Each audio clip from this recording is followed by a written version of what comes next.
Hi everybody. I'm doing my big hike for the day, getting today's paper, and I bring it to my wife. She's the one that reads. 15,000 LA students AWOL for online learning. Over 40,000 high schoolers fail to check in daily. District says experts fear crisis will widen disparities. About 15,000 LA high school students are absent online and have failed to do any schoolwork, while more than 40,000 have not been in daily contact with their teachers since March 16th. Whoa.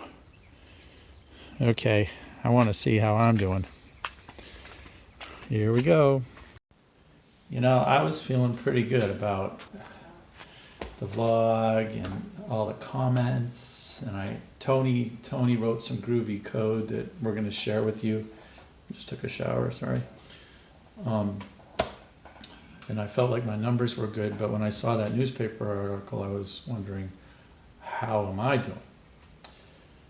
And so I just counted,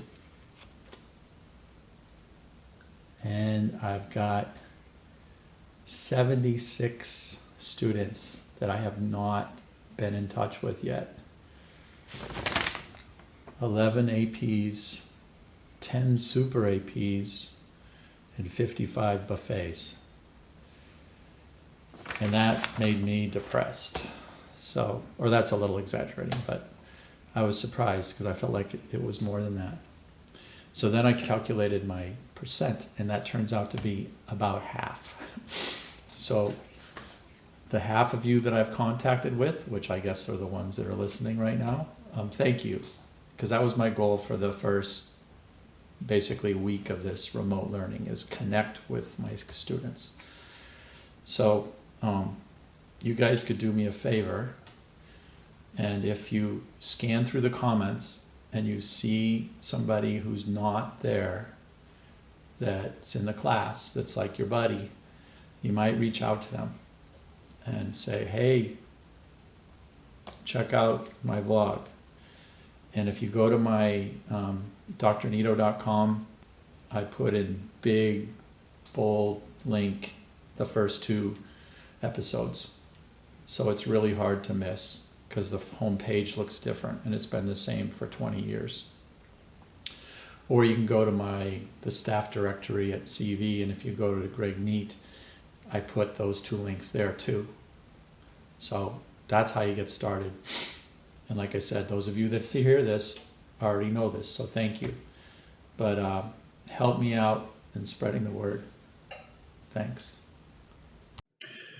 So hello, Buffet. We're going to take our next step in Unity land. Yesterday we learned how to install Unity, and today we're going to learn what an asset is.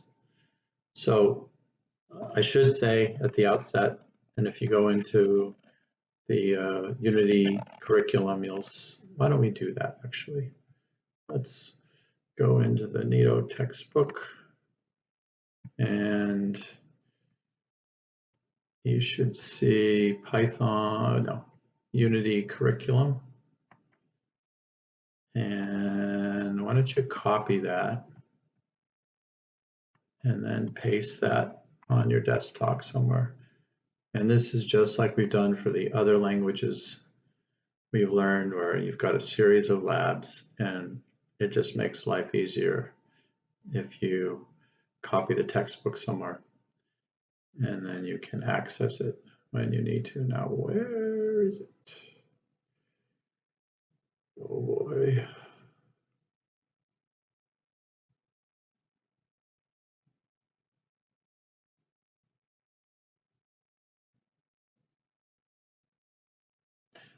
There it is.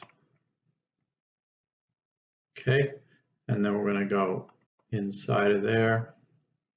Oops, and inside of there. And then we're going to go into the introduction, and we're going to notice that there is a PowerPoint. and I want to make, this has a slow down version of what I did the other day on the vlog. But these notes are pretty good. So the Unity is not a programming language. That's lesson number one. It's something called a game engine. And what that is a software framework so that you can build games. And that means it has images in it, it has code in it, it has physics built into it, and the creator has the ability to draw upon any combination of those tools in order to make their game. So there's a lot of pre-existing work that's been done that you can use, and if you understand it, it's super powerful. And today what we're going to do is talk about an asset, and that's basically any of those building blocks. So it could be as simple as a JPEG, which is what we're going to talk about today, or it could be a program, a block of software, etc., etc. So let's revisit what we did yesterday. And to do that, we're going to find the Unity icon. There it is. And we're going to start it up. And this is what we see.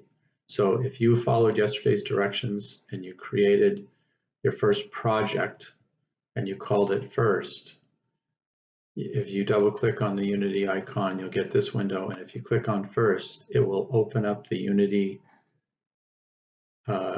application, and it'll be showing you the window for that first project. And so that's what's happening right here. So now there's a lot of stuff going on here. And what I'd like to do is focus on this box down here that's called assets. And these are the pieces or the bricks or building blocks, if you will, for your game. So you'll have your characters in there, you'll have blocks of code, you might have some animations. So I have a JPEG that I want to play with, and I called it Buffoon. And before I show you that, what I want to do is look at this in two ways. So here's Unity, the application, and then here's my folder. We created this yesterday. Remember, we called the project first. So I'm going to go into first, and these subfolders are all created for you. When you do that initial make the folder, name it, save it, all these things are created. And inside here is where all this stuff is that I'm talking about, like the built-in physics. But I want you to, today I want you to notice that there's a folder called assets. And over here, there's part of the window called assets. And they're the same thing. So this is where you're going to load up your project with the building blocks for your game. So I'm going to open up this assets folder. Okay, I just did that. And if I go too fast, don't forget you can pause it. That's the beauty of our new existence. So there's my assets folder. Okay, and what I'm going to do is I have this picture called Buffoon because I look like a buffoon. I'm going to drop that into this assets folder from my desktop. And notice when I do that, if I go back over here, you'll see that this picture appeared.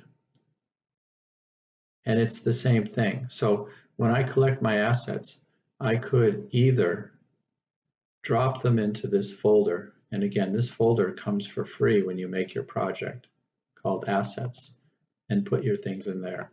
Or you could take your picture, which I just,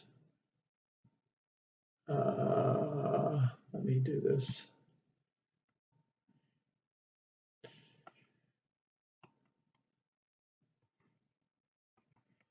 Okay, so there's a copy of that guy, and I'm going to drag the copy out here, and I'm going to rename this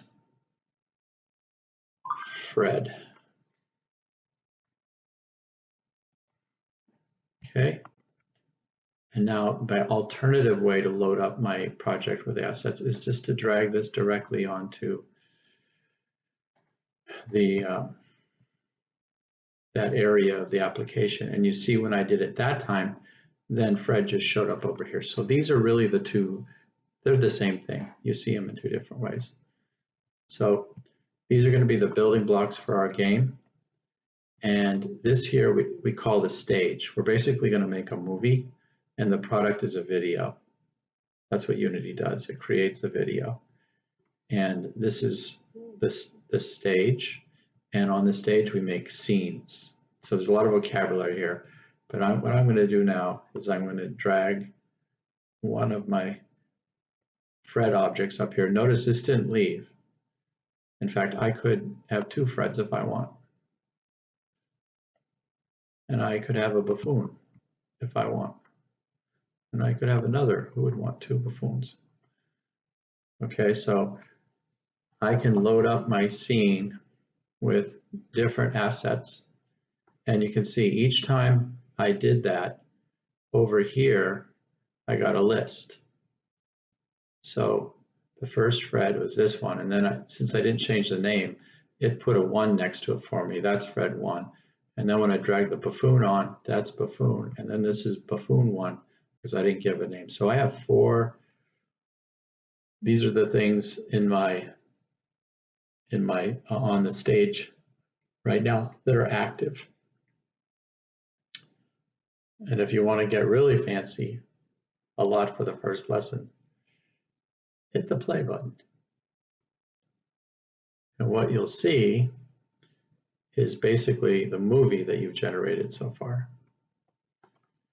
which for us is going to be really exciting. Yay. And you saw everything turned a little blue color and the background turned blue. And that's the way it looks when you export your movie. Next time I'll show you a completed Unity project so you see where we're headed. After you're done playing the game or looking at it, if you toggle that play button, it goes back into editor mode. And then you are free to do things to the assets in your scene, and you can move things around. This is basically how we set up our video games. And we can make the buffoon look pretty funny. Yay. Okay, so the first thing you're going to do is what I just did. Use first from yesterday. You already made that project. Go get a JPEG, put it into the folder in Windows, put it into the asset place on the IDE, and play around with it, just like I just did. Oh, and before I go, when we get done, we're going to say File, and we're going to say Save Scene As. So we're going to save the scene, and don't move anywhere. Just leave it right where they want, and you can see that's going to put us into Assets right there. So I'm going to do Play with Assets, just so I can remember tomorrow what we did. So I'm going to say Save. And when I do that, notice there's a new icon that shows up inside the asset folder and inside this window here. Again, these are the same thing, looking at two different ways. And what this will provide us is a nice way to start tomorrow. Yay. Hello, AP. So here's a little pep talk on the AP test. If you are deciding to take it, I am going to do the best that I can to coach you through this. And I'm going to teach to the test more than I normally do, just because of this crazy situation. So if you're thirsty for more review topics, the College Board does have a YouTube channel that they are putting lectures on, and I sent links to it on Edmodo, so check that out. and make sure you pay attention to what's being covered versus what's not being covered, because some of the lectures are on material that's not going to be covered, like inheritance. So, you know, I would question why you would watch that at this point. I'm rethinking having a daily question, multiple choice, since the real AP quiz is going to be a free response question. And I'm guessing it's probably going to be 2. And one of them is going to be like B-Day. Okay, this is all my predictions, but they've got to ask a question like that. And so I'm going to give you practice ones, but just think about B-Day, how you made a student object first, and then you made an array list of students. And then you wrote a groovy method that figured out whose birthday was closest. Like, that is just screaming to be a part A, a part B, and a part C. So review that.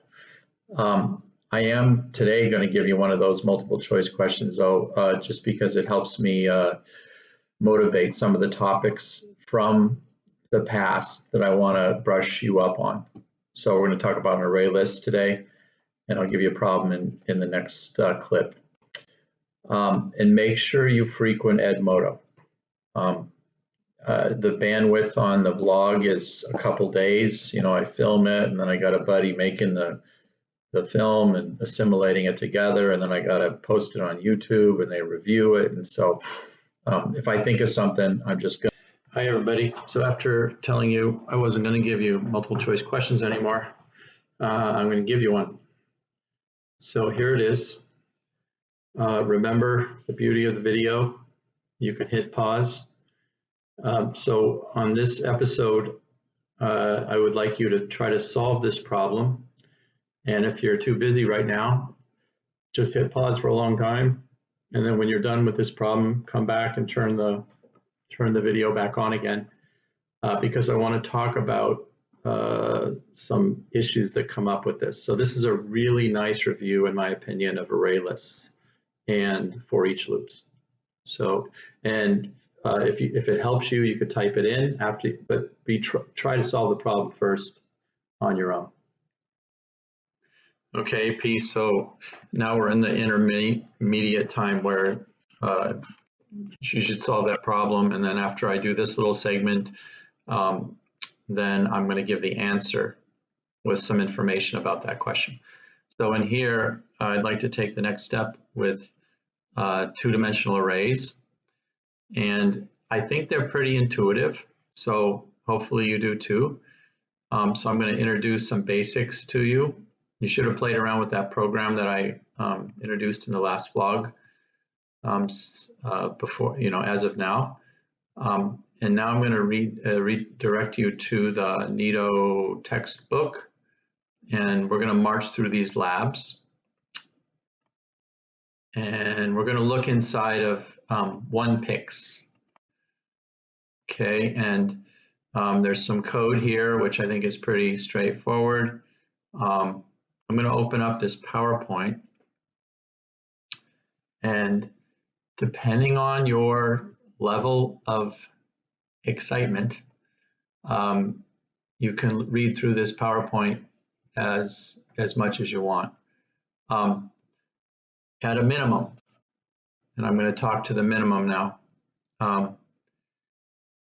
I want you to look at slide 6, which is what I'm showing here.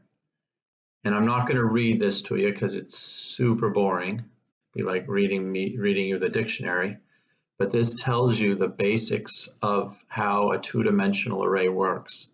And it's an obvious natural extension from a single-dimensional array, which you are experts in.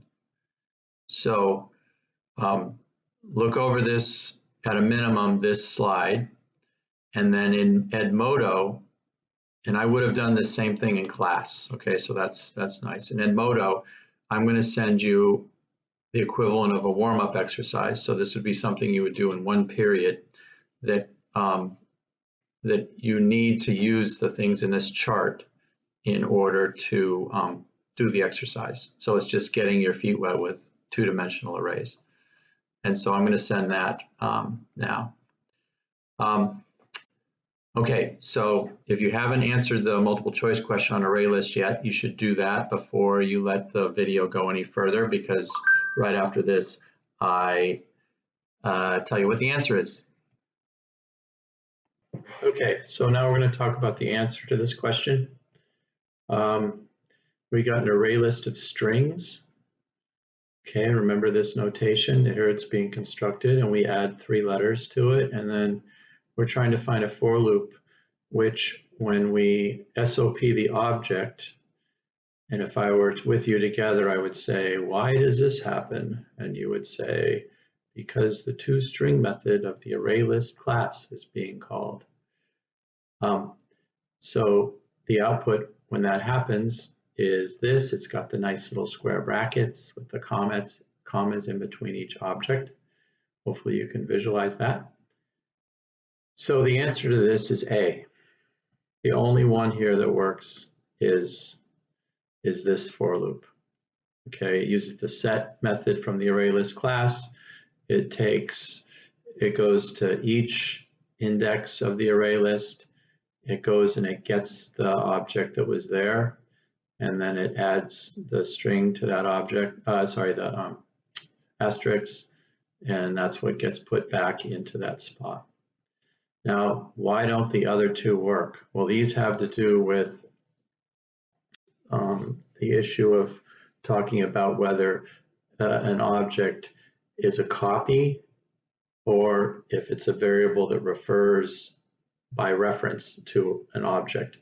And recall that the string class, it behaves just like an integer and a double and a Boolean, the primitive types. It makes a copy. So when we say string S here, this is actually a new S. So we go and get the old letter that was there before and stuff that into S. And then this is actually a different S than this S. And this appends the asterisk to that S. So this S here has nothing to do with the value that's stored in the original array list, that A up there. So the array list will just be ABC if you run this guy. The asterisk is nowhere to be seen.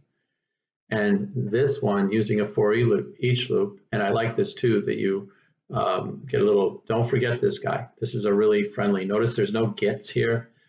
This eliminates the need in an array to index, and with an array list to say get. It hands you each element of the array list stored in S. But again, when we say S equals here, this is making a new copy and appending the asterisk to that, so it doesn't have anything to do with the original one. And if you SOP'd the object letters after this code is run, it would still just say ABC with no asterisks. Now, another footnote, and these videos are going to be dense because I'm piling stuff in, so hit pause if it's too fast for you. But a for each loop does not change the original array list or array. The whole for each loop actually makes a copy. So you should only use for each loops when you're, for example, printing an array list or printing an array or looking for a value sometimes when you want to traverse the whole list. But if you want to go in and change a value, one of the elements or all the elements in the array list or array, don't use a for each loop because it's operating on a copy. Now, one idea that I think I didn't talk about enough or maybe at all relative to this is what other classes besides string act like the int, the double, and the Boolean, the primitives. And it turns out there's a couple, and I want to talk about those now. So if we go to the Neato textbook and this is going to be a blast from the past, but if we go and look in folder 102, where I first introduced the ArrayList class, inside there I have some notes, and then I have a PowerPoint. Don't forget, you can hit pause if I'm going too fast. that talks about array lists. And this is actually pretty good, if I do say so myself. In there, I talk about the point I just made, but the point I want to emphasize right now is I talk about what happens if we want to make an array list of integers or of doubles or of booleans. And the answer is we have to use a new class, and they're called wrapper classes. And the only reason these exist is so that we can make a collection of them as a class. So int isn't a class, but capital INT, EGER, however you spell it, is a class. So, and you've used that already, which I'm comfortable with, but I'm not sure I ever connected all the dots. So, and this should say EGER, there we go. So these three guys, make that correction, by the way, that was a boo-boo. So these are classes which you put inside of the little whatever carrots, right here, this thing, so that you can make a collection of integers, doubles, or booleans, and in this case, strings.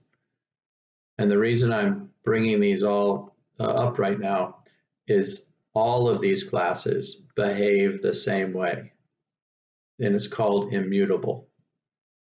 Maybe I'll write that word if I can spell it.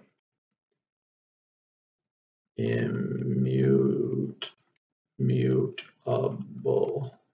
And what that means is you can't change the value that's stored in memory. So once you define, for example, a string, if you want to add an asterisk onto it, when you store that in a new variable, even if it's the same name, it's a different place in RAM.